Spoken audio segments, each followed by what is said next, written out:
Hi guys, welcome to a new episode of the Real Football Talk. I have Adil with me. We'll be discussing or looking through the weekend's Premier League games, and especially focusing on games of Arsenal against Chelsea, the United and Liverpool and Man City games. Adil, firstly, I'll start off with my team, Arsenal, and let me just go with it and vent my frustration a bit before I let you jump in, because you know what, like it's painful and it's killing me watching how poor and rubbish we've become. In the nicest way of putting it. I would like to go a bit more extreme, but I can't. Um, it's just it seems like it's the level has gone down so much that we cannot compete with any of these teams. Even if forget the top six, I'm saying like the West Hams and Evertons, etc. I don't think the team's good enough to do it. You got people like Mari and Holding and Chambers didn't play this game, but simply they're not good enough. And the attack, it's not just the defense. Attacking wise, we're not creating anything. Yeah, it seems like Arsenal are doing a complete reboot. When I was reading about Arteta saying the lines, "Judge me after 3 years," and then along with the rumors of, Lacazette and Aubameyang are potentially both on the market.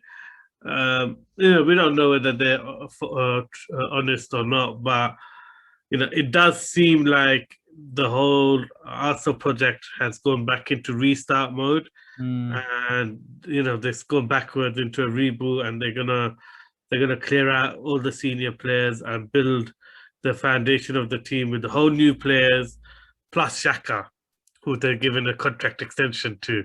So Don't get me started on Xhaka, man. So yeah, it's just it's must be one of the longest rebuilds in the history of a football team. I mean, but already been there, a lot of people have this is said the this. third Yeah, season, is it? 150 million on what did we spend on? Like, I'm not gonna lie. Like, I don't see anyone in there that's you could say is good player. I mean, I'll be honest. I watched the game and I really, really like Lokonga. No. But Adi, He Lokonga's a played in future player, Saka right? to a couple of But Adi, really good. he's a future player. It's not now. We spent 150 million. You also got to think about now, right? But what You I'm got to saying is, compete for Europe. but he's already showing he's now.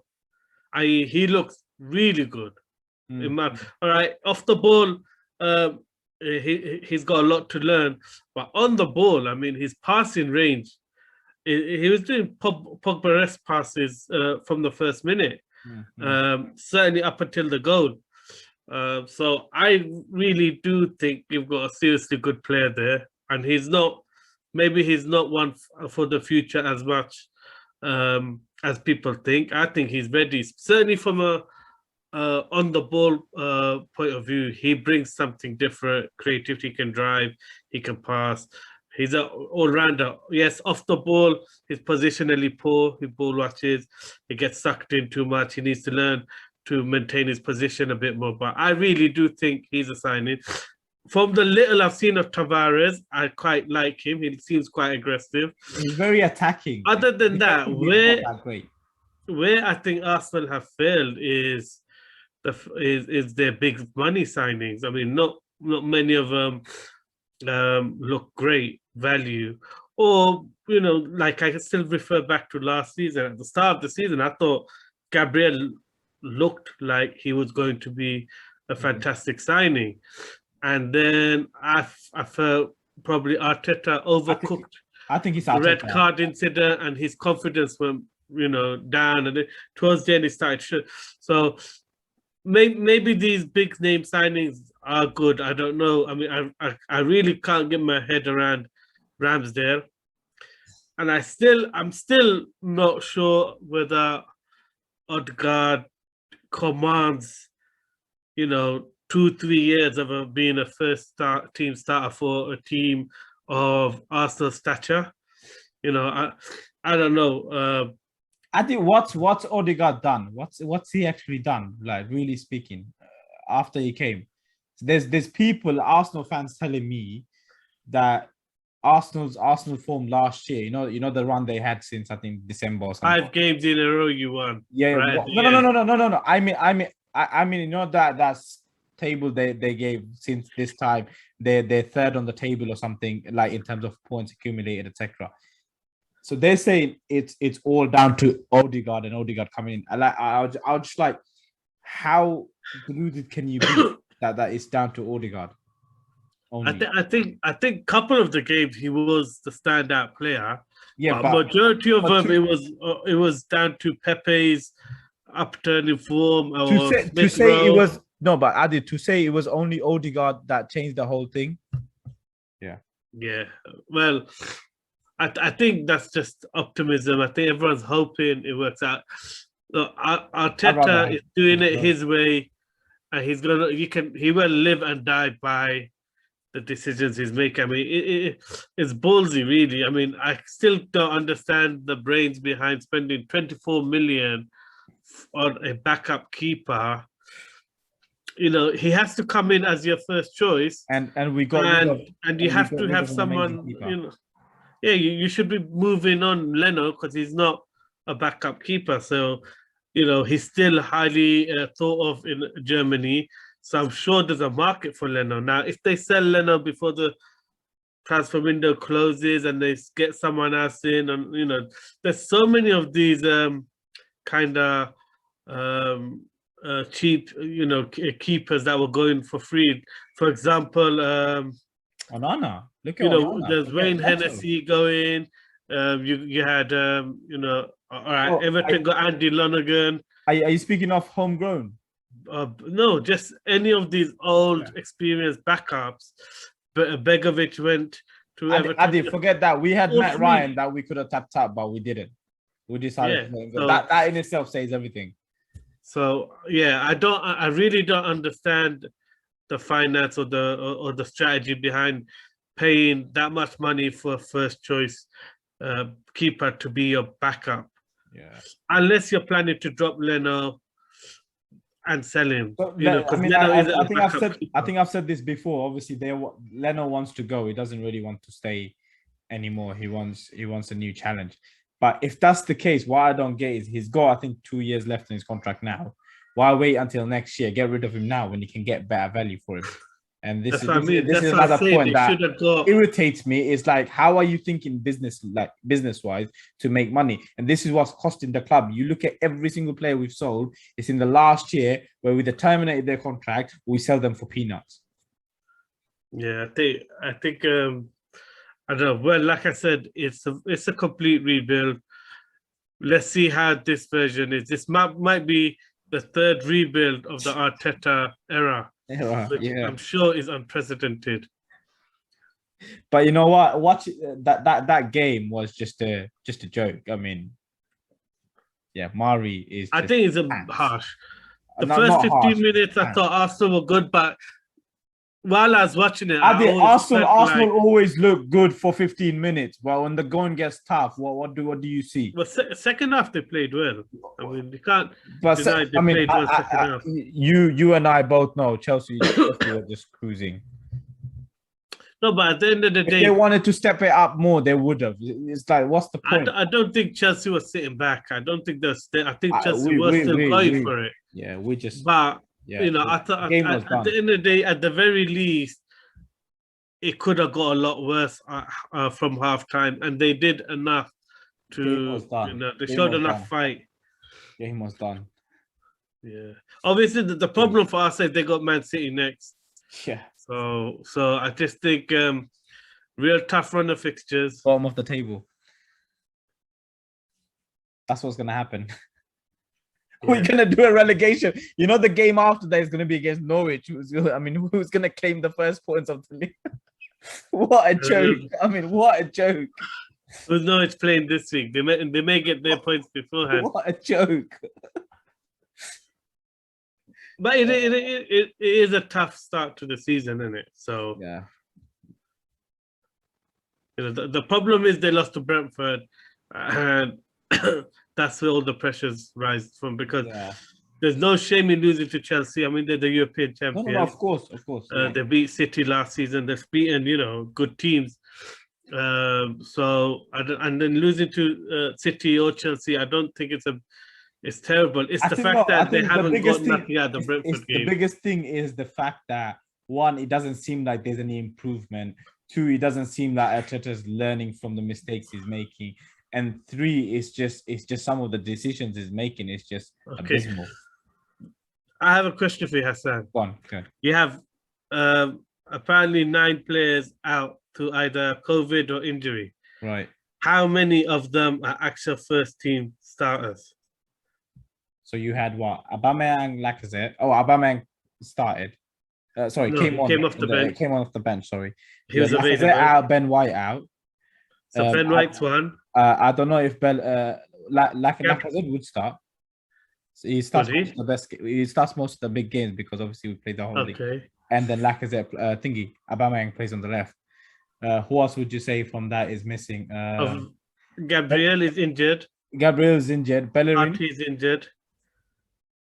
But Bellerin, he doesn't start him. I think Chambers probably out as well because now he loves Chambers as a right back or something. But Chambers was on the bench, so he got dropped from last game. I don't know. That's it, isn't it? So, losing anyone else. So, all right. So we could say they're missing Ben White, Gabriel, Lacazette, and Aubameyang. So that's 4 players. And Partey, yeah. And Partey. So that's 5 of starters missing. I think that's significant. Yes, but the problem is the recruitment. Clearly, the backups are terrible. No, but my problem again. I said it to you previously and so many times is you have these players, so many players in each of these positions, but you're playing other players just because obviously they listen to you.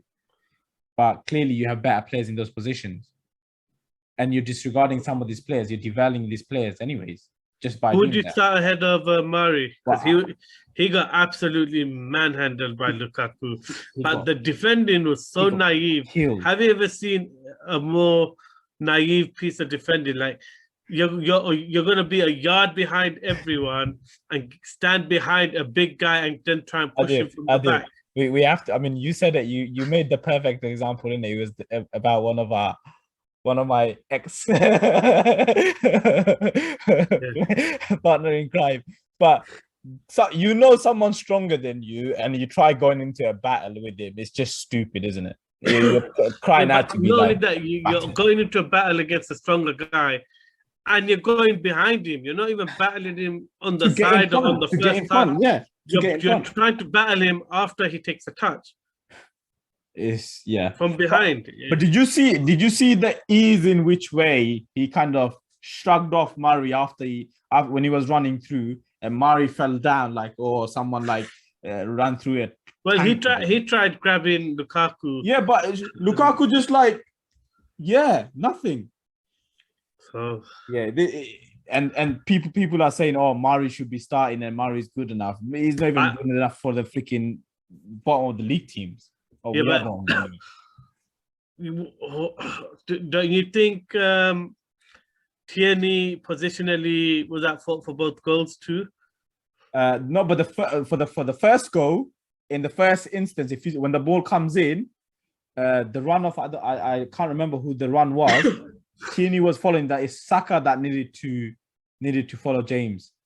So that's where the problem was. No, the problem was you got 2 defensive midfielders. You can't Tierney is going to pick up the wing back. No, he's meant to, but the other run, the third run that happened. But the other run was from. But what I'm trying to say is the other run is from one of the attacking midfielders. So my point is still the same.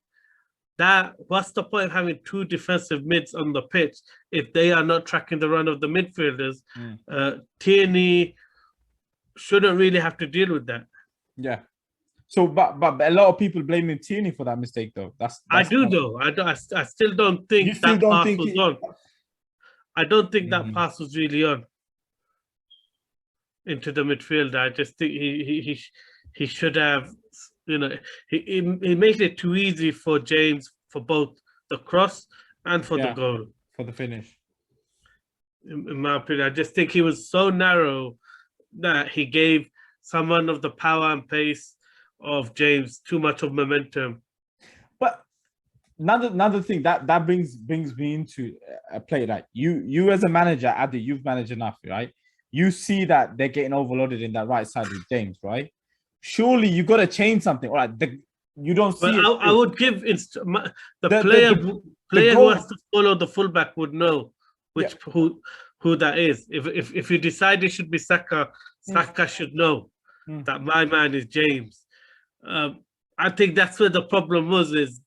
And it's not like Chelsea sprung a surprise with their formation. No. They don't play any other style.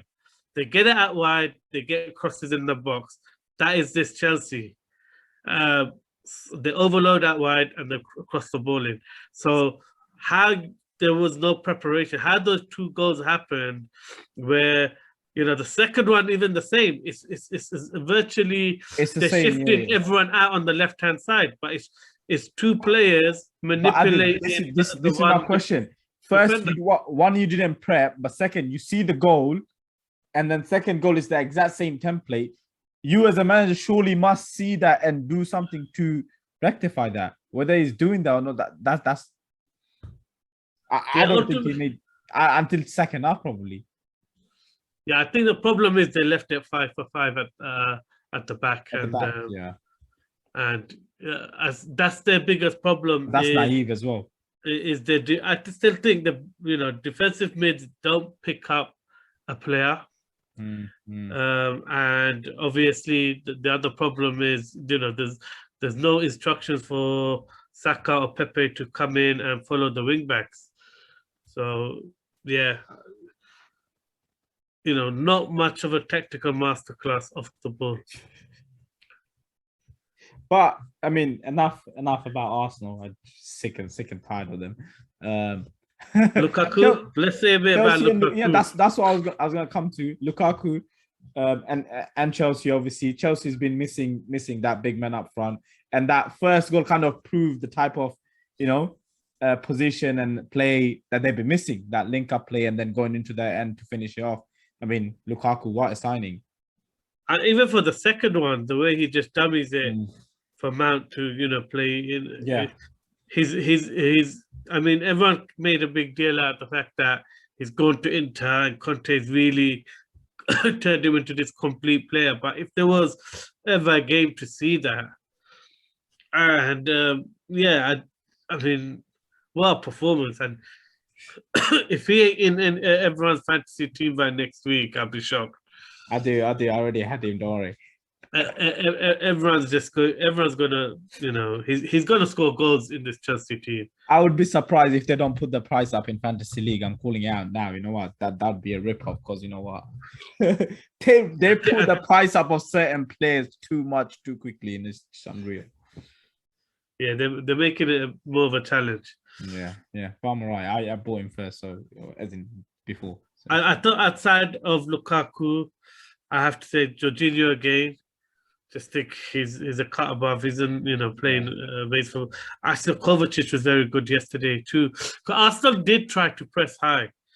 They did try, but it's just the fluidity of Chelsea is just too good. But, another thing is that's just like amazing is because if you look at from the first game, they did make a lot of changes, and it's still they still got the fluidity and that level of standard still there, and you still got like players like Kante in the bench, waiting to come. That bench looks scary. But that's just scary. That the thought of all of those guys coming on. Yeah, I mean, and the thing is, Tuchel's done this from the off. He's been changing and chopping and changing 2 or 3 players every single game since he's taken over. There's not been a game where they've looked really, really disjointed at all. So clearly some excellent work going on the training ground for preparation. He knows what to do with that team, and he's doing it to a T, really. I mean, would you put him as one of the favorites, I do? Surely. Well, you know, from 2 weeks before the season, I predicted. So before everyone goes on the bandwagon of Chelsea signing Lukaku, I predicted Chelsea to win it. So Yeah. let's see. You know, Let's see what happens. With regards to other team, Man City 5-0 win. Grealish getting his first goal. What did you make of them? yeah, I did think he played exceptionally great, to say the truth, but yeah, it's more about Gabriel Jesus really and Kyle Walker on that right hand side. They absolutely ripped Newcastle. I mean Norwich, and everything was coming down that right hand side. So yeah, you can imagine how gutted I was to see Mahrez on the bench when I had picked him as my captain. And then he came in and scored. and all the goals and assists and everything's happening from that right hand side. So just imagine if you played 90 minutes. You still got your points, all right? So I had Salah and I only got 3 points, all right? So just cut it out. Right? Yeah, I think Chelsea, I mean, the City is going to be like last season. I think they're going to start off slow, a bit inconsistent because of the fitness of players, and not everyone will be matched up. I think the Norwich result kind of is a bit of a false result because they would have beaten them that by that much anyway. But I still think not every player in their team is sharp and match fit, so they may have inconsistent form still if they play some of the stronger teams or teams that'll go at them a bit more. But yeah, they'll be thereabouts. But would you say Liverpool's back to their consistent best? It's just Van Dijk makes such a difference to the belief of that team. I mean, you can just see like you know, they're doing exactly the same things that they did last year. They're leaving 2 at the back. Yeah. All right. Naby Keita is playing very defensive. So he is shielding a lot on the left-hand side, Timisak's side. But they're still playing similar to last season, as they just leaving 2 men at the back and allowing a lot of space for teams to get counter-attacks with these long balls.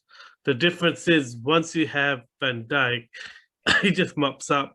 Yeah, everything. Yeah. Mops up, he budges you, he headers.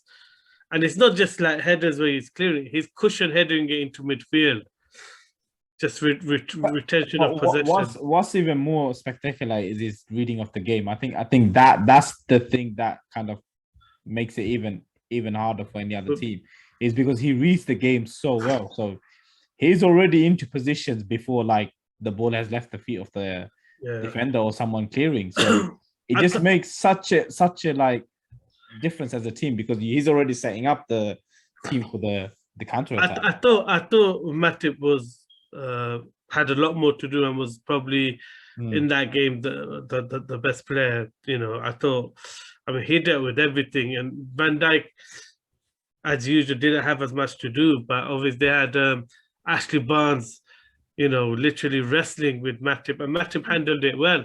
Yeah. So probably the more impressive for the Burnley game was Matip, but you know, they showed their character. I mean, but you know, Van Dijk's slowly coming back. He's going to warm up even more, isn't it? It's just going to get better. And better. It just looks like a yard off in terms of his speed, but he's already looking like, you know, he's meaning business. And yeah, I mean, Liverpool definitely just have a different aura about them with Van Dijk. That invisibility comes back, doesn't it? Yeah. And what performance from Harvey Elliott? Oh yeah, Harvey Elliott. Yes, I mean, he did misplace or underhit quite a few passes, but his touch, his control, bringing the ball down, the way he chested down, and the ball's in behind. I think all that will come in. The more he plays, sharper he gets. I think he's just going to improve even more, because he showed it for Blackburn last year, didn't he, when he went out on loan? Obviously, this is a step up, but Klopp throwing this is a change in position. Klopp throwing him in that position shows how much he has improved and how much faith he has in him. Well, that is the one probably evolution of this Liverpool team is what was happening a lot of the times was Harvey Elliott was peeling off to actually Salah's position on the right wing, Yeah. and then Salah was coming in. So effectively, they kind of move to a 4-4-2 formation. Yeah. Or not really 4-4-2. You could say 4-4-2 diamond because Jota was coming in more as a midfielder, and then both Salah and Mane are coming in a lot more narrow. So, but before they'd keep the three, but now they're keeping that width on that right hand side by having Harvey Elliott, pick it up on the right wing a lot. And the thing that's probably most impressive about Harvey Elliott is the guy can run and press all day. I mean, I was just shocked. There were times when the other players were chilling and he's literally sprinting 3-4 players. He's pressing every one of them on his own. But you could see the energy when he came on. Even last week when I saw him, when he came on in the last thing, Salah was just chilling. He's sprinting past Salah to go and close down that ball. But you could see the energy and eagerness. That's a great addition. I think Shaqiri's, it's been confirmed Shaqiri's gone to Lyon. So clearly that and then they got I think with Gordon, is it Kaiden Gordon or something? Another rapid youngster coming through. Yes. Who looks really promising right wing. Yeah, so they got a lot of options on that right hand side. Liverpool look good. Liverpool good. Last but not least, United. What do you make their draw against? I have to. I'm trying to go through all the top teams. So just typical United. They're just lacking. They're clearly unfit or still not matched up. In second half, after the goal, they fell away big time. And to say the truth, Southampton, the last half hour, Southampton was by far the better team. They created the biggest chance with that Adam Armstrong should have put away. Surprisingly, kind of struck it straight at De Gea. First half was really promising. I think I've finally found a team that defends set plays worse than United, and that is Southampton. I mean, had they didn't concede, but it was like in the first half, every single corner free kick went to a United head, and they should have done better with them. But I think we're always going to say that they always lack that killer instinct mentality where, they drop points when you don't expect them to, and they pick up points when you think they might drop points. Yeah. And, you can't win league titles with inconsistency like that. So, I think United's going to be a fun team to watch, though. I mean, Pogba started the season on fire. Sancho and Fernandez. I mean, those three, I can just imagine them, behind a Cavani. Oof. Oh my word, that's going to be formidable. Even Greenwood started off really good as well. So you can't take anything away from him either. I mean, again, he got another goal. I mean, Solskjaer can, because Solskjaer decided to put him on the right wing and play a completely ineffective Martial. I mean, he actually got one thing, Murray getting manhandled by Lukaku. It's another thing if Stevens is manhandling Martial. Like, what on earth? To give credit to Stevens, he was manhandling nearly every United player. As for the goal, like he did with Fernandez, which I don't think is a foul. It's too soft for me. Yeah, but you talked about this. Sometimes I think, and I think you agree with me in this, is that Fernandez makes too much of the light things and too much theatrical and stuff. And sometimes he just needs to just get on it and win that ball back. But that's the mentality. I mean, the problem is they lose their focus too easily. When they're on top, they don't have the killer instinct. And, the good thing was they didn't have a slow start this game. The first 35 minutes, they were all over Southampton. It was a fast start, but you could tell from the way they were playing, they just lacked that killer instinct. And that's why I was annoyed that Greenwood was not up top, because Yeah. you got Martial, who's and this is Ole Gunnar Solskjaer to a T. But this is He it's a just bit doesn't silly want as to well. make any tough decisions. It's a bit silly. How are you going to play? I mean, Greenwood was amazing last game up top, and then you drop him. You didn't drop him, but you played him on the right. But still, you still play him on the up front, isn't it? Because he had a good game. Yeah, it's just confusing. Bizarre. So, Tottenham. Do you want to touch up on them? Yeah, I mean, backs to the wall. I mean, they're under the cosh for a lot. How did Wolves not score? Is just yeah.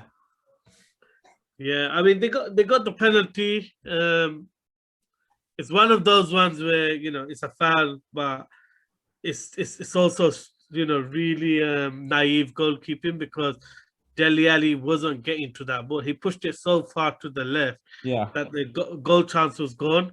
So it's really just reckless from the keeper, because the kind of Dele Alli's touch was too heavy for it for there to be such a panic. So it's a shame, but I'll be honest, I've watched both games of Wolves. I'm impressed. I mean, they play some really good stuff. Some of the two balls they played, the quick one touch football, they look like they're gonna cut teams open and they're gonna have a go. A real attacking threat, don't they? Yeah, and they still got that great battle. I mean, Tottenham were outplayed for good spells of that game. Yeah, and they're just the typical Nuno model, defensively solid. So defense first, being solid and balanced first. I mean, is that a really good start, considering he's missing his main player and he's still managing to win? Amazing start. Main thing is still winning, isn't it? 6 points, played against Man City, who won the Premier League last year. So brilliant start. Yeah, and the thing is, when they do have teething problems, he's earned himself a bit of space by winning these two games. Yeah, and they're both tough games. The games, the City one was no one expected them to win. No. If they didn't win at Wolves, no one would look down upon it as the worst, because it's hard to win. And Wolves playing their first game at home, with the full crowd. So yeah, he's doing very well. Brilliant start. I mean, looking forward to tonight's game, Leicester versus West Ham versus Leicester tonight. Gonna be exciting. I'm gonna watch that. Really looking forward to it. Adil, thank you for coming on, and for those of you watching, thank you for joining us. And make sure you like, share, subscribe, and yeah, thank you for watching.